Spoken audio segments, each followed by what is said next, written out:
Good morning, members of the media present today and South Africans following this from home. It is my pleasure to be here today to talk to you about our announcement of mayoral candidates that will be contesting the primaries of ActionSA in the 2021 local government elections. Like so many things, the origins of this moment lie in the People's Dialogue. On the 6th of December 2019, a dialogue was started with the South African people that solicited the views of 2.4 million South Africans about what they want for the future of their country. One of those things that emerged from that discussion was the concept of direct democracy. In essence, South Africans are fed up with a system where they vote for a political party and that political party gives them the candidate that it suits them to give. This system has not worked, and it has produced public representatives that are not accountable and are not the very best candidates that could be put forward to serve South Africans. Broadly speaking, this can also be understood as electoral reform. But the challenge with electoral reform is it requires members of parliament to elect to have greater accountability. And members of parliament have demonstrated over and over again that they are not interested in more accountability. This is why ActionSA took it upon ourselves not just to talk about direct democracy, but to live this value very directly.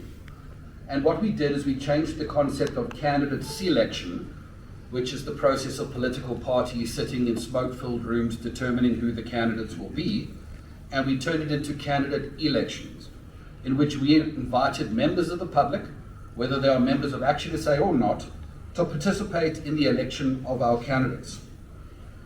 The most important feature of the system is direct accountability, because just like in any job, the people who appoint you are the people to whom you are accountable.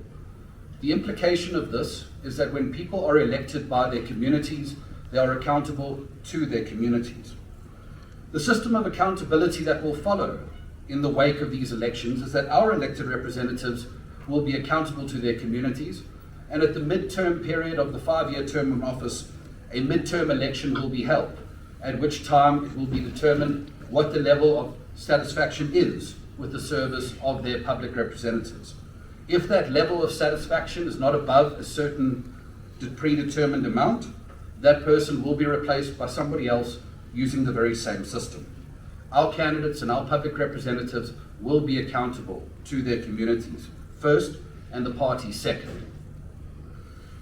In this regard, we opened a system of voter registration where any voter could come forward and register to vote in our primaries.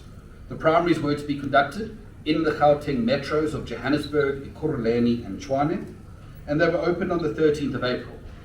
As of yesterday evening, I can tell you that we stand with approximately 120,000 registered voters to date, and what we see is an exponential curve, like all things where the voter registration numbers increase dramatically as one gets closer to the period of the election itself. The voting will begin on Monday the 21st of June. It will take place in two forms. The part of the voting will be digital, so we have piloted an online portal where people can register with various safeguards and checks and balances, and when Monday the 21st of June comes around, they can proceed to vote digitally.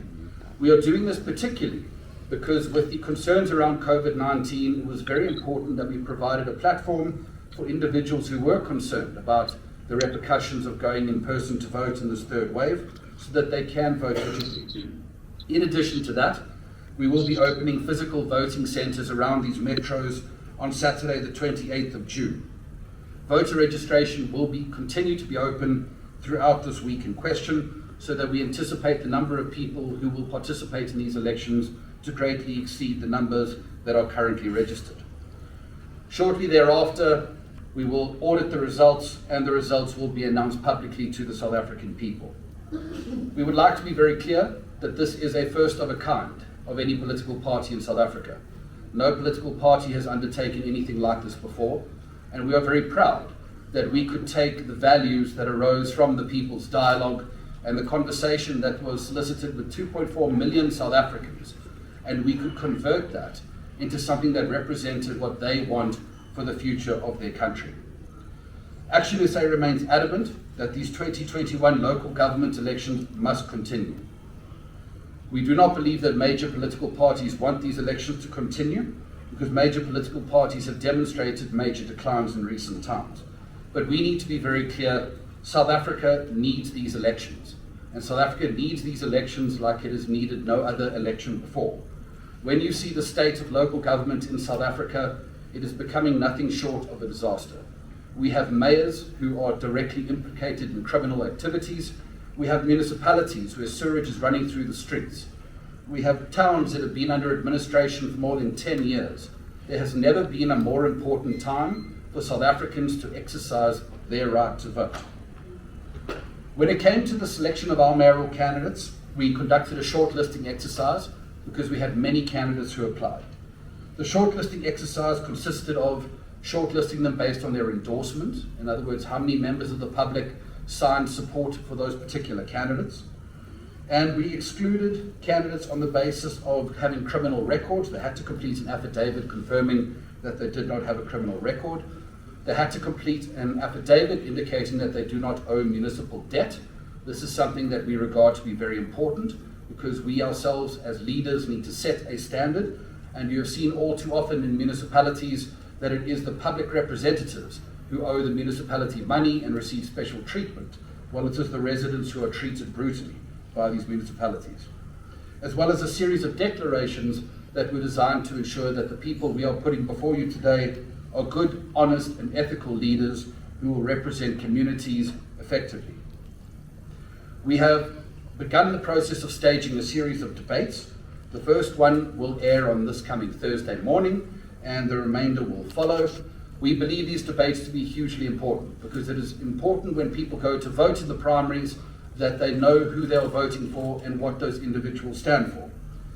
I think with all of this being said, it has been my great privilege to speak with you on this very important occasion and a first of a kind occasion, and I will now hand over to our Master of Ceremonies, who can now bring forward the candidates to address you one by one.